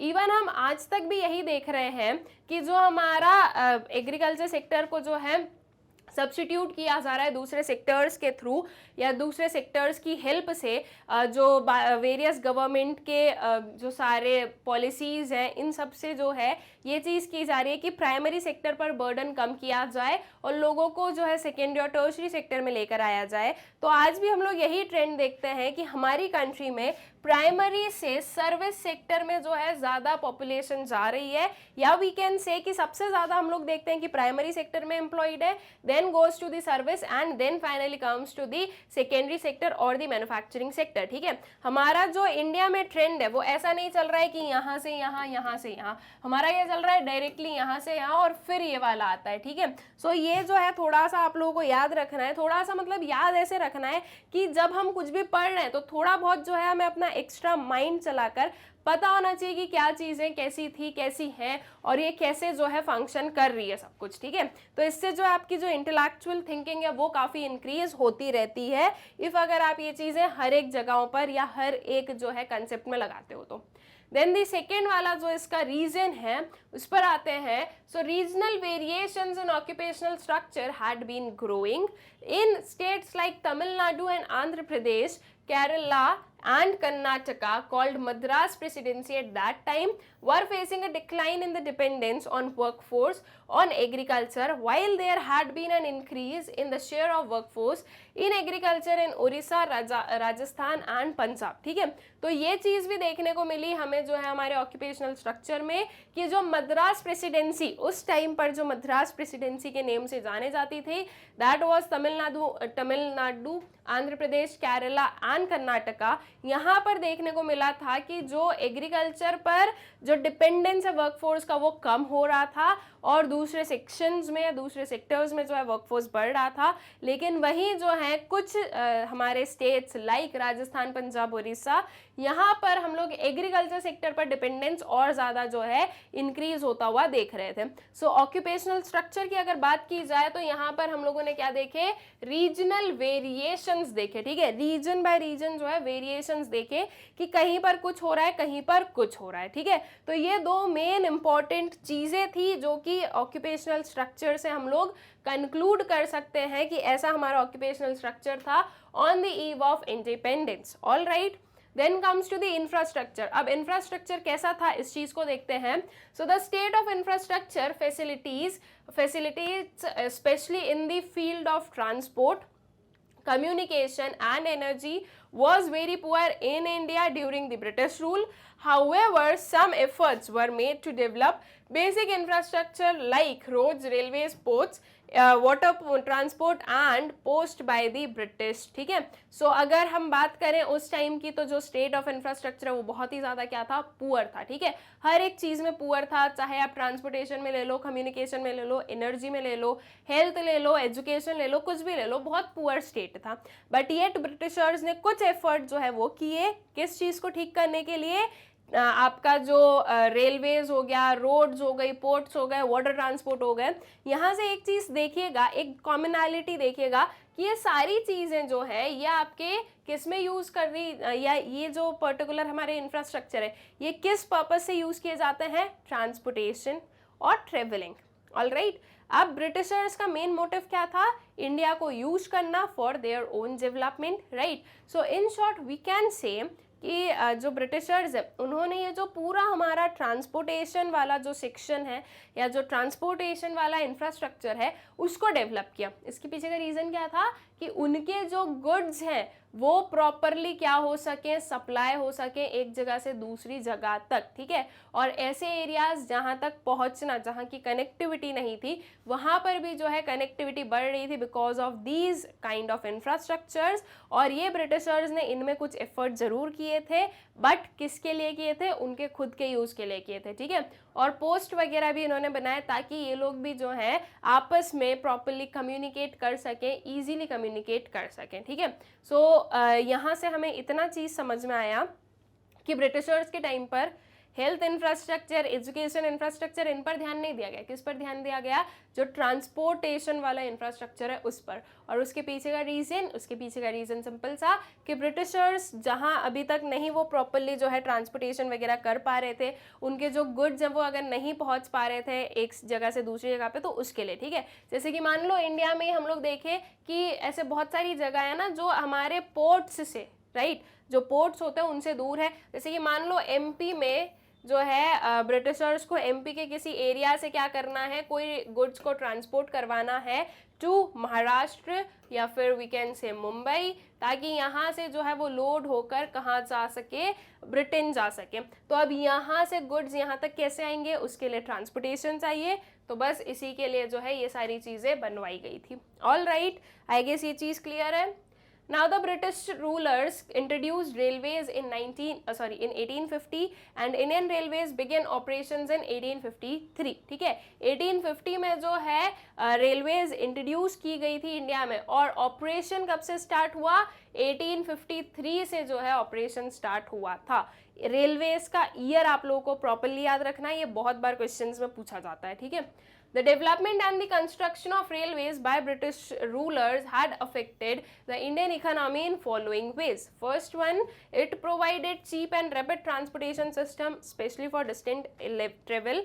It broke geographical barriers and thus promoted national unity and understanding, ठीक है। अब रेलवेज को इंट्रोड्यूस किया गया बाय ब्रिटिशर्स उनके खुद के यूज के लिए, लेकिन कहीं ना कहीं वो हमारे लिए भी क्या रही, एक पॉजिटिव चीज रही। ऐसे एरियाज जहाँ पर कोई कनेक्टिविटी नहीं थी वो प्रॉपरली कनेक्ट हो पा रहे थे अब, राइट, जो बिग बिग एरियाज है उनसे, ठीक है। उसके अलावा जो है इसकी ने जो हमारे जो रेलवेज थी उसकी वजह से चीप और जो है रैपिड ट्रांसपोर्ट सिस्टम हमें ये मिला कि इतना जो अगर हम बाय रोड जाएंगे या किसी लंबे रूट से जाएंगे तो हमें टाइम लगेगा, साथ ही साथ कॉस्ट लगेगा, वो चीज़ जो है वो रेलवेज से बहुत ही क्या हो गया, कन्वीनियंट हो गया, ठीक है। तो रेलवेज जो है वो कुछ इस वे से हमारे लिए काफ़ी क्या रही, काफ़ी जो है वो प्रॉफिटेबल रही। But yet at that time वो हमारे लिए नहीं जो है इंट्रोड्यूस की गई थी, वो किसके लिए की गई थी, किसके काम के लिए, ब्रिटिशर्स के काम के लिए, ठीक है। It created new employment opportunities, इससे जो है न्यू एम्प्लॉयमेंट अपॉर्चुनिटीज भी क्रिएट हुई थी, ठीक है। It helped in controlling famines, famines को कंट्रोल कैसे किया गया, ऐसे एरियाज जहां पर कनेक्टिविटी नहीं थी वहां पर भी अब कनेक्टिविटी हो गई है। तो जहां जिस पर्टिकुलर एरिया में सरप्लस था फूड ग्रेन का, वहां से फूड ग्रेन्स को ऐसे एरियाज में जहां पर शॉर्टेज था वहां तक क्या किया गया, वहां तक जो है ट्रांसपोर्ट किया गया। तो इस वजह से जो फेमाइंस वगैरह हैं वो भी कंट्रोल किए जा रहे थे या कंट्रोल करने में वो जो है हेल्पफुल रहे। It promoted foreign trade but benefited Britishers more than Indians, ठीक है। इसने जो है फॉरेन ट्रेड को भी प्रमोट किया, बट क्या ये चीज़ हमें हमेशा याद रखनी है, दैट इज ब्रिटिशर्स को जो है ये ज़्यादा बेनिफिट किया as compare to the Indians, ठीक है। It encourage the process of industrialisation, industrialisation की प्रोसेस भी स्टार्ट हुई, बिकॉज इनिशियली अगर इंडस्ट्रियलाइजेशन स्टार्ट करना है या कोई भी पर्सन अगर इंडस्ट्री को सेटअप करने की सोचेगा तो वो सबसे पहले यही सोचेगा कि मेरे गुड्स कहाँ तक सेल हो सकते हैं। बिकॉज इतनी ज़्यादा कनेक्टिविटी नहीं थी तो वो बहुत ही कन्फाइंड एरिया में जो है क्या हो सकता था, बहुत ही कन्फाइंड एरिया में जो है इनके जो गुड्स वगैरह वो सेल आउट हो सकते थे। बट बिकॉज ये ट्रांसपोर्टेशन फैसिलिटीज़ वगैरह बढ़ी, कनेक्टिविटी बढ़ी, तो इसकी वजह से इंडस्ट्रियलाइजेशन बढ़ा, क्योंकि अब वो जो गुड्स थे वो थ्रू आउट द कंट्री जो है वो स्प्रेड किए जा सकते थे, वो वहाँ पर सेल किए जा सकते थे। तो इसके लिए जो है प्रोसेस ऑफ जो इंडस्ट्रियलाइजेशन है वो भी इनकरेज हुआ या वो भी एनहांस हुआ था, ठीक है। Now the main reason of British rulers behind the beginning of railways in India were as follows। अब Britishers का जो main reason था वो क्या था, railways को इंडिया में इंट्रोड्यूस करने का। So to have effective control and administration over the vast country. In view of this, British tried to link important administrative and military centres through railway, ठीक है, जो है उनका प्रॉपर इफेक्टिव कंट्रोल हो सके और एडमिनिस्ट्रेशन जो है वो अपना बढ़ा सके कंट्री में, क्योंकि अगर कनेक्टिविटी रहेगी तो वो लोग भी इजीली ट्रेवल कर पाएंगे और हर एक जगह पर जो छोटे छोटे कस्बे हैं वहाँ पर भी क्या कर सकते हैं, वहाँ पर भी अपना जो है रूल वो लोग एनहांस कर सकते थे, ठीक है। और जो है in the view of this British tried to link important administrative and military centres through railway, ठीक है, जो मिलिट्री सेंटर्स और एडमिनिस्ट्रेटिव सेंटर्स हैं उनको लिंक किया जा रहा था with the help of railways, ठीक है। And the second one is earning profit, जो कि मैंने आप लोगों को ऑलरेडी बता दिया कि ऐसी जगह है जहां पर जो है ज़्यादा प्रोडक्शन हो रहा है, वहां से गुड्स को क्या किया जा रहा था, वेरियस जो है पोर्ट्स वगैरह तक ट्रांसपोर्ट करने का काम जो है ये रेलवेज वगैरह से इजीली हो जाता था, ठीक है। तो ये कुछ मेन रीजंस थे ब्रिटिशर्स के कि उन्होंने जो है रेलवेज को इंट्रोड्यूस क्यों किया, ठीक। Now comes some positive contribution of British rule, ठीक है। अभी तक हम लोगों ने जो जो देखा सारे क्या थे, नेगेटिव चीजें थी कि ब्रिटिशर्स आए, उन्होंने ऐसा किया ऐसा किया ऐसा किया, राइट। अब कुछ पॉजिटिव कंट्रीब्यूशंस देखते हैं हम लोग ब्रिटिश रूल्स के। अब एक चीज को याद रखना कि ब्रिटिशर्स ने ये पॉजिटिव कंट्रीब्यूशंस एक्चुअल में इंडिया के पॉजिटिवनेस के लिए नहीं किए या इंडिया के जो है बेटरमेंट के लिए नहीं जो है ये कंट्रीब्यूशंस किए थे। ब्रिटिशर्स ने ये कंट्रीब्यूशन किए थे खुद के ही फायदे के लिए, लेकिन कहीं ना कहीं उनसे जो है हमारे लिए भी क्या रहा, हमारे लिए भी वो चीजें बेनिफिशियल रही, ठीक है। इनिशियली नहीं तो बाद में जब वो लोग गए तब तो वो रही हमारे लिए बेनिफिशियल। तो बस वही जो है हम लोग यहाँ से जो वेरियस पॉजिटिव कंट्रीब्यूशंस हैं ब्रिटिशर्स के उसको देखते हैं। So self sufficiency in food grain production, ठीक है, फूड ग्रेन प्रोडक्शन में सेल्फ सफिशिएंसी हम लोगों को देखने को मिली। Second one is better means of transportation like railways and all. Then check on famines, shift on monetary economy and effective administrative setup, ठीक है। प्रॉपर इनका एडमिनिस्ट्रेटिव सेटअप था, अब वो गए तो पूरा पूरा सेटअप नहीं उठा के लेके गए। सेकेंड चीज अगर वो लेके भी गए तो हमें जो है क्या सीखने को मिला कि हाँ कैसे जो है प्रॉपर पूरा एडमिनिस्ट्रेशन किया जा सकता है, ठीक है, वो चीज़ हुई। उसके बाद में मॉनेटरी इकोनॉमी में शिफ्ट ब्रिटिशर्स ने बहुत अच्छे से करवाया। इनिशियली बिफोर ब्रिटिशर्स हम लोग जो है बार्टर एक्सचेंज को यूज़ करते थे, उसके अलावा जो है फिर धीरे धीरे गोल्ड सिल्वर कॉइन्स आए, राइट। फिर जो है ये गोल्ड सिल्वर कॉइन्स भी और क्या हुए और जो है ये ट्रांसफॉर्म किए गए इन वेरियस जो है हमारे मीन्स या वेरियस काइंड ऑफ जो है मनी में। और आज की डेट में हम लोग देखें तो most convenient form of money को हम लोग यूज़ करते हैं। तो जो है मॉनेटरी इकोनॉमी के साइड शिफ्ट करवाना, that was also positive contribution of Britishers. Check on famines, famines पर चेक, फेमाइंस को कंट्रोल करना, फेमाइंस को देखना है कि कहाँ पर जो है ऑकर हो रहा है।